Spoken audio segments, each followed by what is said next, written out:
پہلی نظر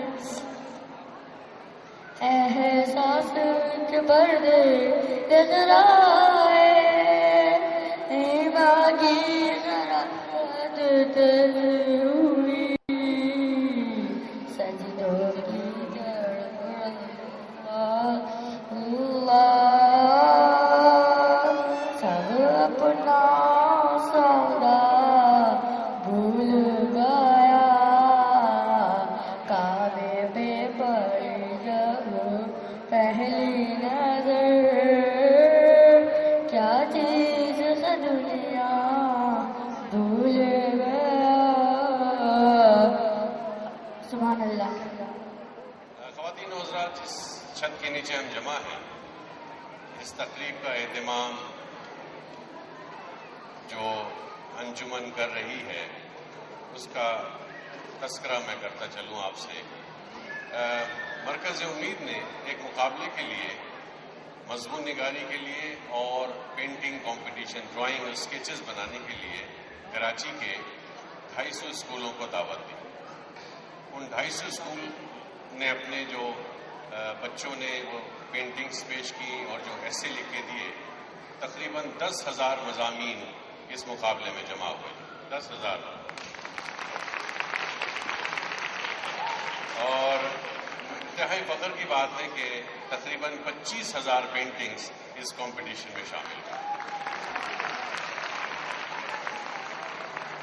یہ جو مرکز امید ہے تقریباً 40 سال سے کسی نہ کسی حوالے سے تقدوں میں لگا ہوا ہے، خاص طور پہ ان بچوں کے لیے جس کو ہم یہ کہتے ہیں کہ پرسنز ود ڈسیبلٹی۔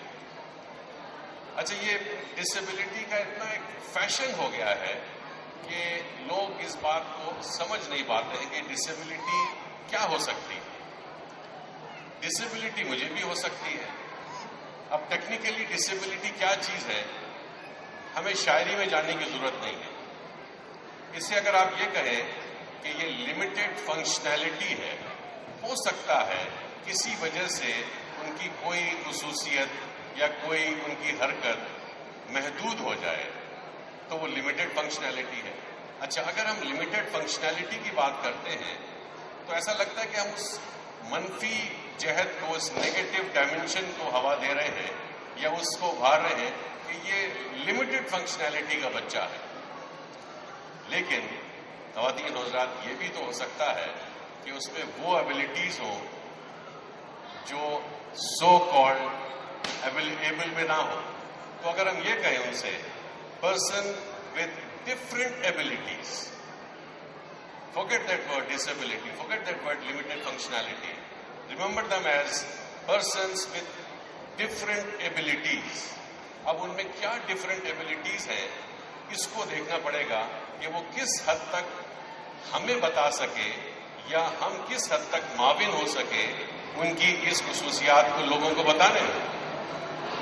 تو یہ اگر فیل ہو جاتے ہیں کہ نہیں بتا سکے تو میرا خیال ان کا قصور نہیں ہے، قصور میرا اور آپ کا ہوگا کہ جہاں پر ہم کہتے ہیں جی کہ ہم اپنے لیے کام کر رہے ہیں، دوسروں کے لیے بھی کام کر رہے ہیں۔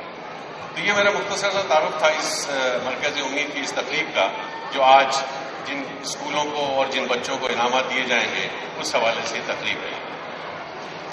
اس میں ایک بینڈ بھی شامل ہے، اس بینڈ کا نام ہے جی disable band. It is not disable, it is disable band. ابھی جب وہ آئیں گے تو پھر آپ سے ان کا تعارف ہوگا جی۔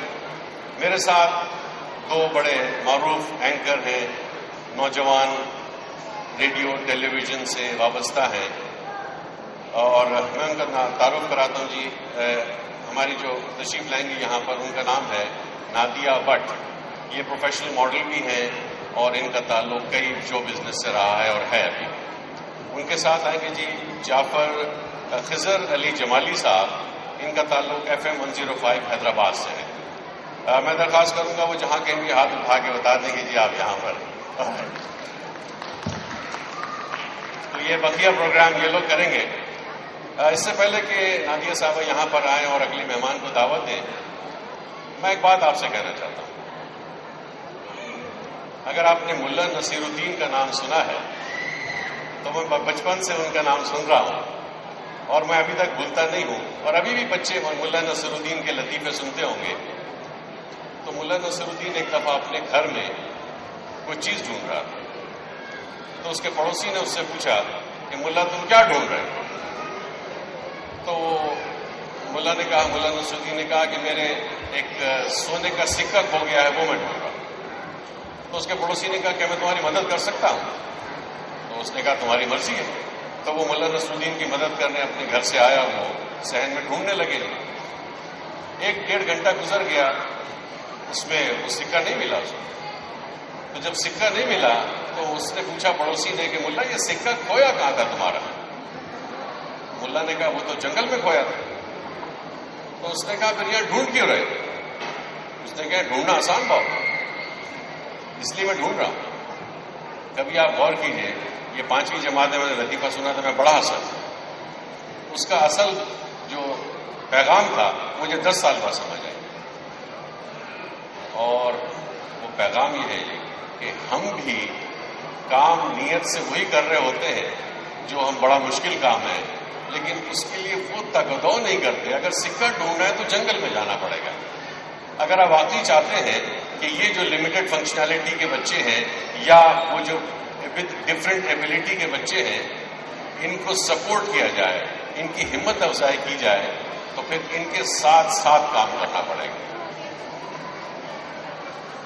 کلاس روم میں بیٹھ کر، تقریبوں میں بیٹھ کر ان کی مدد نہیں ہو سکتی. اور یہ جو بچے بڑے ہو گئے ہیں ان کو سپورٹ کرنا پڑے گا. ہو سکتا ہے یہ بھی آپ کو سپورٹ کرے کسی مسائل میں. تو میں بس یہاں ذکر یہ کرنا چاہتا ہوں کہ بعض لوگ ایسے جنہوں نے مجھ سے کہا تھا کہ انگریزی میں بھی ذکر کر دیں. میں وہ لطیفہ آپ کو سنا دیتا ہوں ملا نصر الدین کا. Once Mullah Nasruddin was looking for something in his courtyard, and one of his neighbors, he came down and said, Mullah, what are you looking for? Then Mullah said, I'm looking for my lost gold coin. Then the neighbor said, can I help you to find that gold coin? He said, okay, if you want to. And after 1 hour of rummaging the whole courtyard, they could not find any gold coin. So the neighbor said to Mullah, where did you lose that coin? Mullah said, I lost in jungle. So he said, why are you looking here? He said, it is very easy to look here. So the point is, we think we are doing something great, but we look for easy ways to perform it. یہ ہمارا مسئلہ ہے. اور خواتین و حضرات، یہاں جو بچے بیٹھے ہوئے ہیں ساتھ آپ کے، جن کو تھپک تھپک کر یہاں ہم خواب دکھلا رہے ہیں کہ پڑھ لکھ لو گے تو بہت اچھے بن جاؤ گے، کیونکہ یہاں پر صرف ڈسیبل ہمارے جو جن کو ہم کہتے ہیں کہ اسپیشل بچے ہیں، وہ ان کے ساتھ ساتھ ہمارے دوسرے بچے بھی ہیں. تو یہ ایک انکلوسیو تقریب ہے جس میں دونوں قسم کے لوگ شامل ہیں اور وہ ایک دوسرے سے مختلف نہیں ہیں.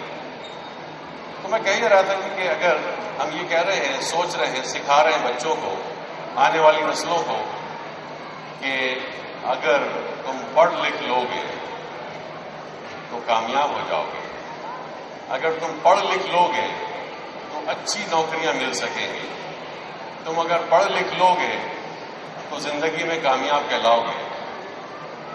یہ اب نہیں ہوتا. یہ سمجھائیے اپنے بچوں کو بھی اور اپنے آپ کو بھی. اب ایسا نہیں ہوتا ہے. اب آپ کو مختلف قسم کے ہنر سیکھنے پڑیں گے. صرف تعلیم حاصل کرنے سے کچھ نہیں ہوگا. آپ کو سافٹ اسکل سیکھنے پڑیں گے کہ کس طرح آپ ایک جاب میں رہتے ہوئے دوسری جاب بھی کر سکتے ہیں، کس طرح آپ تعلیم حاصل کر کے وہ نوکری حاصل کرتے ہیں، کس طرح بغیر نوکری کے عزت سے جی سکتے ہیں. وہ آپ نے سنا ہوگا جی کہ ایک شخص تھا، اپنے گھوڑے پہ جا رہا تھا اور جاتے جاتے اس نے دیکھا کہ ایک جگہ مجمع لگا ہوا ہے. تو اس نے پوچھا کہ یہ کیا ہو رہا ہے. تو جو مجمع میں لوگ تھے ان میں سے کسی ایک نے کہا کہ یہ یہاں پر ڈگری بک رہی. تو اس نے کہا کہ کتنے کی؟ اس نے کہا 200 روپے کی. تو اس نے کہا مجھے ایک ڈگری دے دو مجھے. تو وہ اس نے 200 روپے دی، وہ ڈگری لے کے چلا گیا. بہت آگے جب پہنچا تو اس کو خیال آیا کہ ایک اور ڈگری لے لیتا ہوں. وہ واپس گھوم کے آیا. اس نے مجمع میں پوچھا کہ مجھے ایک اور ڈگری چاہیے. تو وہ جو انچارج تھا ڈگریوں کا، اس نے کہا کہ کس کے لیے چاہیے؟ اس نے کہا میرا گھوڑے کے لیے چاہیے، میرے ساتھ 10 سال سے ساتھ ہے میرا، اس کا بھی حق ہے کہ اس کے پاس بھی ڈگری ہو۔ تو اس نے کہا کہ آپ کو پتہ نہیں کہ ہم گدھوں کو نہیں بیچتے ہیں، ہم صرف گھوڑوں کو بیچتے ہیں، تو یہ ہم گدھوں کو بیچتے ہیں، گھوڑوں کو نہیں بیچتے، تو اس لیے ہم نے آپ کو دے دیا۔ اب اگر ڈگری ہے آپ کے پاس تو اس بات کی شرط